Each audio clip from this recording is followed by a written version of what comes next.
நினைவுகள் உனது, இமைகளும் உனது, கனவுகள் மட்டும்.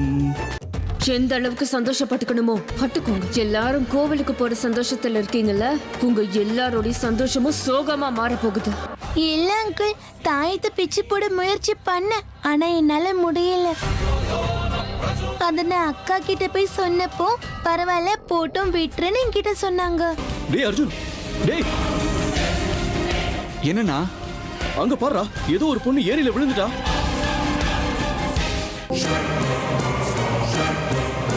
ஹேய் சன்னியாசி, இன்னும் கொஞ்ச நேரத்துல உன் உண்மையான ஆன்மா வந்து உன் தேகத்துக்குள்ள சேர்ந்தாகணும். அதுக்கான நேரம் இப்ப வந்துகிட்டு இருக்கு. எனக்கு தெரியும், அந்த நாகராணி உன் ஆன்மாவை ஏதோ ஒரு பாதுகாப்பான இடத்துல பத்திரமா வச்சிருக்கா. ஆனா அது எவ்வளவு பெரிய பாதுகாப்பான இடமா இருந்தாலும் இந்த ருத்ரனோட கழுகு கண்ணுல நிச்சயமா மாட்டியே தீரும்.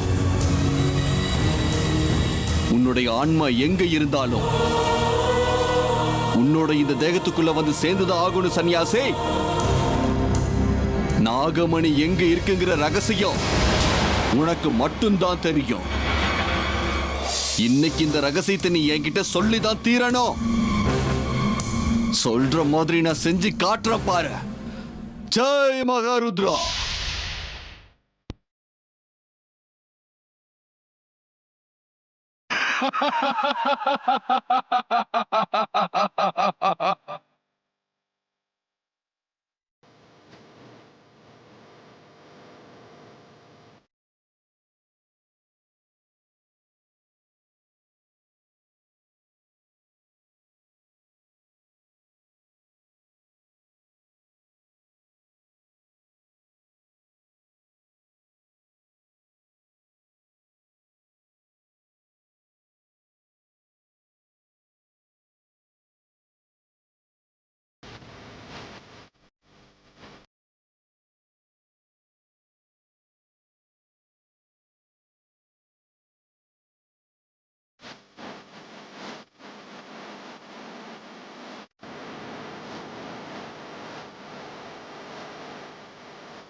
ஜெய் மகாருத்ரா.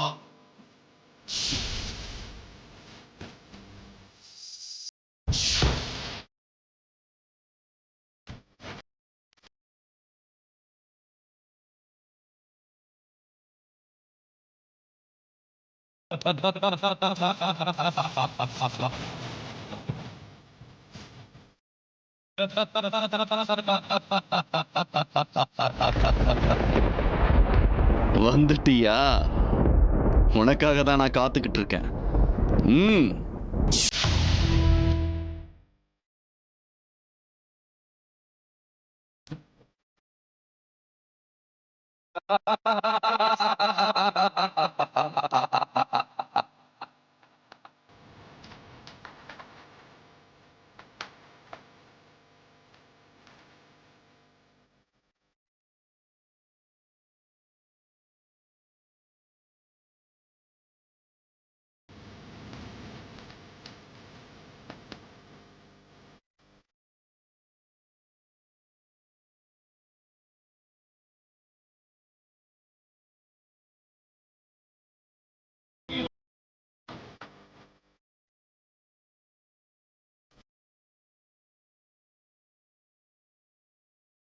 இந்த ருத்ரம் பார்வை பட்டாலே அவ்வளவுதான்.